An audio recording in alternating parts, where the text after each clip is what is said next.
Hi, I'm Antonio Centeno. I'm the founder of Real Men Real Style. Today, gentlemen, I'm going to give you 5 tips on how to become more approachable. I know some of you guys out there, you go to events, you're meeting people, and you feel that you could be meeting more, that for some reason people think you're standoffish, that you're aloof, or maybe you have trouble actually just approaching people. Guys, these 5 tips you can use immediately, and these come out of a 2013 study out of the Journal of Academic Librarianship. Yes, believe it or not, that journal does exist, and we've got researchers over at Real Men Real Style, my company, that dive into the stacks and bring this data so that you can use it and you can apply it in your daily life. All right, guys, let's get into it. So tip number 1, how to become more approachable. This one's not going to surprise most of you guys, but smile. Sounds simple. Most of us don't do it. We go to these events and we try to look serious. We try to look like, I don't know. We have this vision in our head of what we need to look like. And that person oftentimes is not smiling. Well, I can tell you, smile. You're a human being. Everyone, I was just talking with my son about this, and he has his tough days, and but it's one of those things. I can talk with him, and as soon as I start to smile, he smiles back. If you're walking down the street and you see somebody and they smile at you, what do? You smile back most of the time. When we see babies, why is it that when people see babies, they smile and babies mimic what we do? And oftentimes when we see a baby, the baby is smiling. For some reason, we reach a point in life and we stop smiling. Well, I can tell you, that is the number one thing that they found to make people more approachable. Doesn't matter if you're a man or if you're a woman, if you smile, you will instantly become more approachable. Point number 2 is to actually look at people. Another thing that, it's kids. If you look at kids when you're walking down, they'll oftentimes make eye contact, they'll wave at you, they'll smile at you. At some point, we stop to do it. I know some of you guys live in big cities and you don't necessarily want to make eye contact with everyone. Some of you are women. You're watching this and you realize, hey, I don't want to make eye contact. A lot of men are going to take that as I'm actually interested in them. So in those cases, yes, avoid eye contact. However, if you're at an event, don't act like you're distracted. That's one of the worst things with us having these smartphones is we show up to an event and people just, you're at a bar, you're at a place where you want to meet people, and you're stuck in your smartphone. Do not do that if you want to meet people.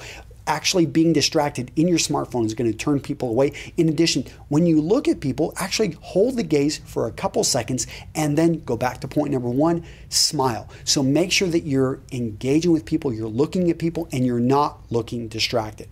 Point number 3, and this one is more for professional events, but wear a name tag. Or if it's your personal event, maybe you're having a party at your house and you're having a lot of people over, some of them who maybe don't know you. Well, guess what? You could actually pull out or use paper name tags. Just put them right on there.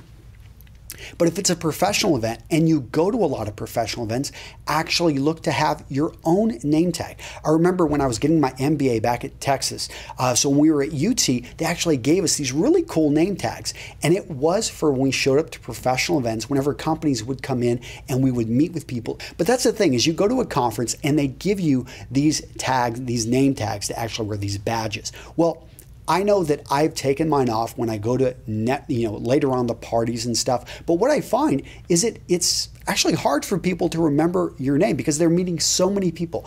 Actually having your name there, having that tag has shown that people are going to find you more approachable, especially if it's your company, if it's your shop, get a name tag.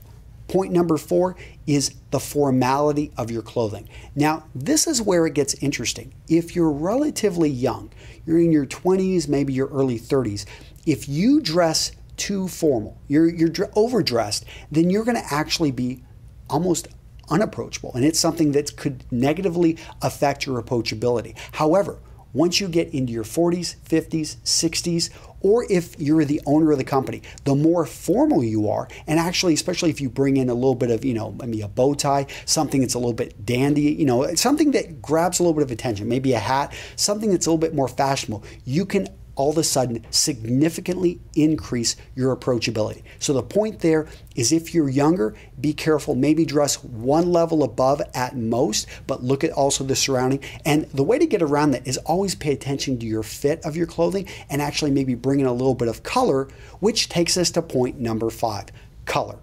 Blue is the best color for approachability. So if you're going to be at a networking event, you're going to be wearing a suit, wear the navy blue suit. Don't wear the gray. White is also a color that to some degree showed approachability. So maybe the white shirt with the navy blue suit, maybe bring in a tie that's a little bit more muted, because here's the thing, is red actually was shown to make you a little bit more standoffish. And that makes sense if you think about it, because red is a power color. It's one of those colors that is a dominant color. So sometimes people are going to say, hey, that guy looks like maybe he's, he's in charge, and I'm going to stay out of his way. So be careful at networking events. If you're going to give a presentation, great, wear that red power tie. However, if you're going to be meeting people, you want to seem very approachable, perhaps bring in a dark blue, a dark green, something with a small repeating pattern that's going to be classic, but be careful of red. Didn't really find much info about orange, or some of those are gold, so those are probably going to be safe as well. Now, the study did not talk about, and this is a bonus, it did not talk about body language. From my research and everything I've seen, body language does have a huge effect on how approachable you can be. And the key is you don't want to cross your hands. Don't be talking with people, don't be standing, and don't look like you're standoffish. When you cross your hands, when all of a sudden you kind of put your, you face a different direction, you become very standoffish. Make sure you're open. Have your hands down or have your hands in front of you engaging, but you want to appear open. Now, in my personal image system, which I'll link to down below, that is my course. I've actually got is a bonus free gift for anyone that joins my personal image system. We have an entire course on body language, because it's one of those things that is very closely tied to presentation and image. I mean, it's a part of it, and it's inescapable. So we do have that in the personal image system in case you're going to these events. If you're a lawyer in a large city, or you're a lawyer in a small town, you need to understand how to be more approachable. If you're a consultant, trust and approachability, that's going to determine whether or not you're going to close the sale. So take this stuff seriously, guys. And if you want more information, I've got this summarized in an article, as always, over at Real Men Real Style. Go check it out. I'll link over to the research. And that's it, guys. Let me know in the comments if you feel I missed anything, and I will see you in the next video. Take care.